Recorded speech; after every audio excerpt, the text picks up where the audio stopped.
Break के बाद स्वागत है आपका और अब आप देख रहे हैं हल्का हलचल। इस खास प्रोग्राम में हम आपको सुबह सुबह आपके हल्के में लाइव लेकर जाते हैं और आपको बताते हैं कि आज आपके हल्के में क्या कुछ हलचल होने वाली है। तो चलिए सबसे पहले आपको ले चलते कालावली, जहां से जगदीश प्रजापति हमारे साथ जुड़ गए। जगदीश, आपसे जानना चाहेंगे आज आपके हल्के में क्या कुछ हलचल रहने वाली है, क्या कुछ खास रहने वाला है? जी जगदीश, सबसे पहले अगर मौसम की बात की जाए तो मौसम में काफी है जो ठंडक बनी हुई है और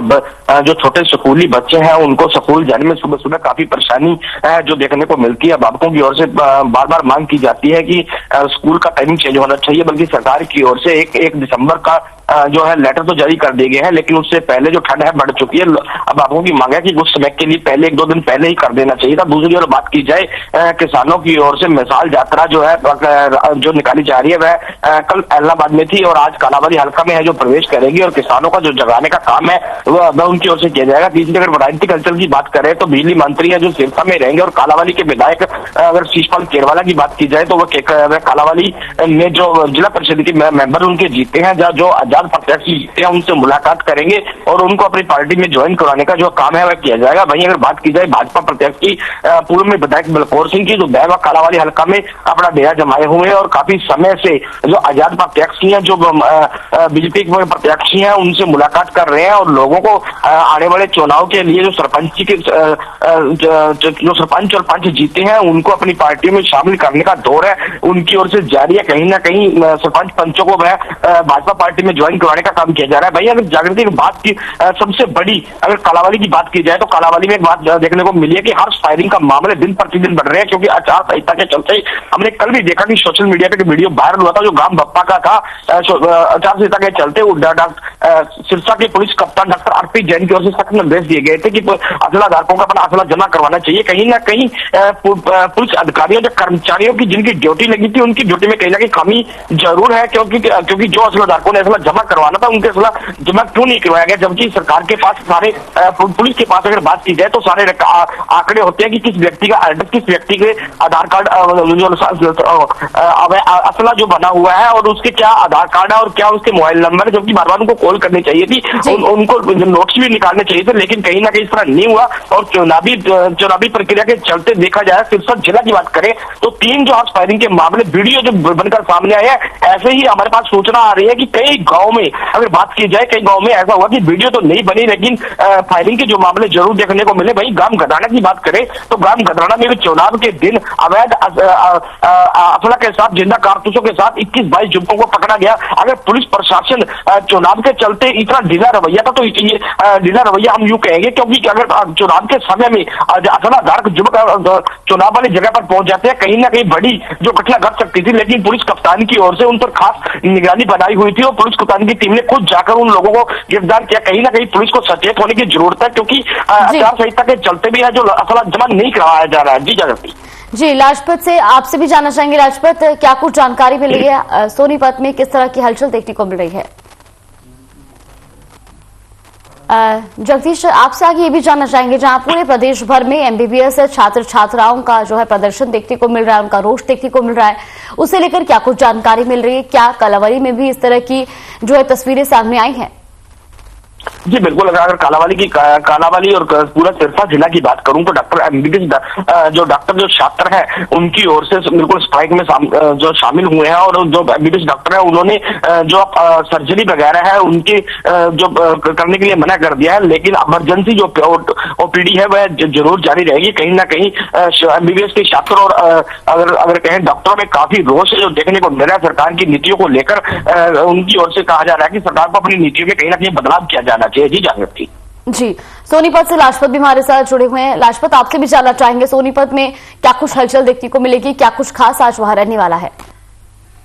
जी बिल्कुल जागृति, देखिए लगातार जैसे पंच और सरपंच और अनेक तरह के जो चुनाव थे वो संपन्न हो चुके हैं। आचार संहिता का जो समय था वो हट चुका है और लगातार आपको बता दें तो विकास की जो गति है वो कितनी स्पीड से लोगों को मिलती है, कितना उसमें समय लगता है, ये आने वाला वक्त बताएगा। क्योंकि जिला सोनीपत की काफी बड़ी डिमांड है और लगातार दिल्ली और यूपी के जुड़ा हुआ जिला सोनीपत सबसे एक मेन पॉइंट है जहां पर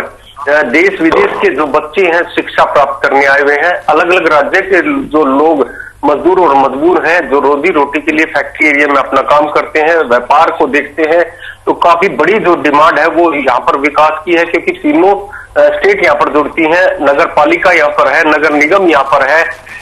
लेकिन जो लोगों को सुविधा मिलनी चाहिए वो सुविधा नहीं मिल पा रही। तो ये काफी दिक्कत की बात है, क्योंकि जो 2 साल जो पंचायती चुनाव नहीं हुए उससे काफी लोगों को जो दिक्कतों का सामना करना पड़ा, और कहीं ना कहीं पंचायत जब आप आगे आई है, जो जिम्मेवारी गांव ने दी है, तो अब लगता है सरकार कब तक उनको जिम्मेवारी सौंपने वाली है, क्योंकि विकास की गति तभी तेज हो सकती है कोई व्यक्ति जो जिम्मेवार, जिनको जिम्मेवारी दी जाती है गांव की तरफ से या गलियों की तरफ से, वो आदमी कब तक विकास कर पाएंगे, ये काफी बड़ा सवाल है। और लगातार जिम्मेवारी जब दिखाई देती है जब विकास हो, क्योंकि अब जो विधायक है उनकी भी जिम्मेवारी बनती है, लेकिन सबसे बड़ी बात यह है कि 2024 का जो चुनाव है उसको मद्देनजर रखते हुए सरकार किसी भी तरह की कोताही नहीं बरतना चाहती, लेकिन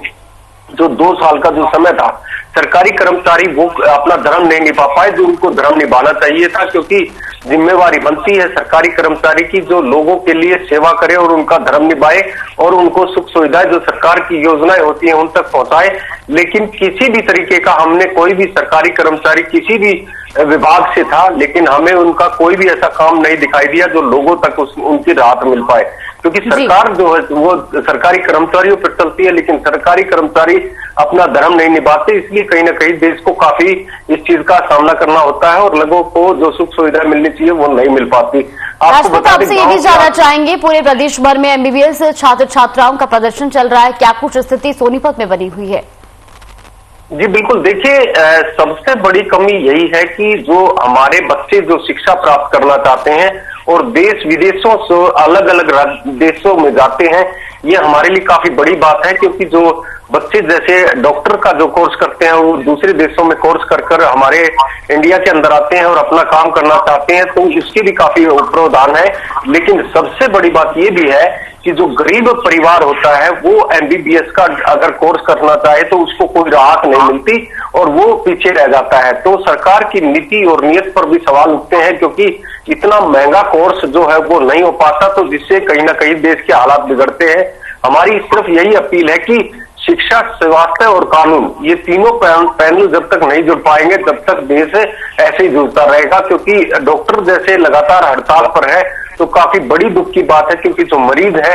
जी उनको काफी बड़ी दिक्कत हो रही है। और लगातार कोरोना काल के लिए जो भगवान का रूप थे वो डॉक्टर थे जिन्होंने अपना धर्म निभाया था, अब वो हड़ताल पर है, रोड पर है। तो ये सरकार को मंथन करना चाहिए, विचार करना चाहिए, एक बेंच पर बैठकर उनका समाधान करना चाहिए, उनकी बातचीत सुननी चाहिए, ताकि इसका जो बीच की खींचातानी है उसका समाधान हो पाए, क्योंकि जनता इस बीच की खींचातानी में जनता पिसती है और इसका कहीं ना कहीं आम आदमी परेशान होता है। तो हमारी डॉक्टर की टीम से भी यह अपील है कि जो जिनकी सेहत बिगड़ी हुई है, जिनको जिंदगी मौत की लड़ाई लड़नी होती है, उन पर ध्यान दे और उनकी जिंदगी बचाए, क्योंकि सबसे बड़ा जो रूप भगवान का रूप जो माना जाता है वो डॉक्टर को माना जाता है। लेकिन जैसे प्राइवेट जो डॉक्टर्स होते हैं वो कहीं ना कहीं काफी बड़ी दिक्कत करते हैं और लगातार जो है सरकारी हॉस्पिटल होते हैं या दोनों पैनल जो होते हैं वो कहीं ना कहीं देश को एक पैनल में नहीं चलना चाहते, क्योंकि जैसे जैसे कीमत बढ़ती है तो वो लगातार दिक्कत होती है, क्योंकि इतनी बड़े अमाउंट की अगर जैसे मान लो अगर कोई गरीब व्यक्ति है जो उस पैनल तक जाना चाहे तो वो नहीं जा पाएगा, क्योंकि इतना बड़ा अमाउंट सुनकर ही लोगों की कहीं ना कहीं सांसें रुक जाती हैं। और जो बच्चा एमबीबीएस करना चाहता है, वो डॉक्टर बनना चाहता है, तो उसकी जो भावनाएं होती है वो भी कहीं ना कहीं दब जाती हैं। और इसको लेकर कॉलेजें ज्यादा होनी चाहिए, शिक्षा को बढ़ावा ज्यादा देना चाहिए, क्योंकि डॉक्टर की बहुत ज्यादा जरूरत है। जैसे लगातार हमारे देश पर आफत है, कोरोना की है, लॉकडाउन की है, काफी ऐसी समस्याएं आई हैं, डॉक्टर की कमी है और काफी ऐसी समस्याएं हैं जो देश में अभी भी जो लगातार देखने को मिलती हैं। हमारी फिर से डॉक्टर की टीम से, हर खबर की टीम की तरफ से एक अपील है कि जो लोग जिंदगी मौत की लड़ाई लड़ रहे हैं उन पर जरूर ध्यान दिया जाए और जरूर विचार किया जाए। जी लाजपत, और साथ ही साथ मौसम को लेकर के क्या कुछ जानकारी मिल रही है ये भी आपसे जानना चाहेंगे। जी बिल्कुल, देखिए जब भी मौसम करवट लेता है तो लोगों की तबीयत बिगड़ती है, खासकर उन लोगों की जो पहले से मरीज होते हैं, अस्थमा के हैं, एलर्जी के हैं, काफी ऐसे बीमार मरीज होते हैं जिनको मौसम का जब भी बदलाव होता है तो उनको काफी बड़ी दिक्कत होती है। सबसे बड़ी दिक्कत ये भी है कि आपको बता दें कि जो हाईवे पर जो वाहन चलते हैं, जो पोल्यूशन फैलाते हैं, उन पर भी कोई ध्यान नहीं है, क्योंकि हमारे यहाँ से जो दिल्ली के लिए जो पाकिस्तान तक पे जाने वाला हाईवे सबसे बड़ा, जिसको NH1 के नाम से जाना जाता था, अब वो NH44 है। तो उस पर जो पहले जो पेड़ पौधे होते थे दोनों साइड में होते थे, बीच में होते थे, तो तीन लेयर थी, जो पेड़ों की लेयर थी, तो वो पोल्यूशन को जो अपनी तरफ खींच लेते थे ताकि ऑक्सीजन ज्यादा ना फैले। लेकिन अब जो तीनों जो लेयर थी वो काट दी गई है, जिससे पेड़ पौधे बिल्कुल खत्म हो चुके हैं। तो जो सरकार जैसे पेड़ लगाने की योजनाएं बनाती है, लेकिन अभी तक पूरे हाईवे पर आप बहुत बहुत धन्यवाद आपका हमारे साथ जुड़ने के लिए और तमाम जानकारी हम तक पहुंचाने के लिए। जगदीश, आपका भी बहुत बहुत धन्यवाद हमारे साथ जुड़ने के लिए और तमाम जानकारी हम तक पहुंचाने के लिए। तो हल्का अंचल में आपने देखा जहां मौसम ने बदलाव कर लिया और ऐसे में कई जगहों पर जहां ठंड की मार देखने को भी मिल रही है। तो वहीं अगर बात की जाए प्रदेश भर की, तो MBBS के छात्र छात्राओं का प्रदर्शन लगातार जारी है। फिलहाल हल्का अंचल में बस इतना ही। आप बने रहिए हमारे साथ। नमस्कार।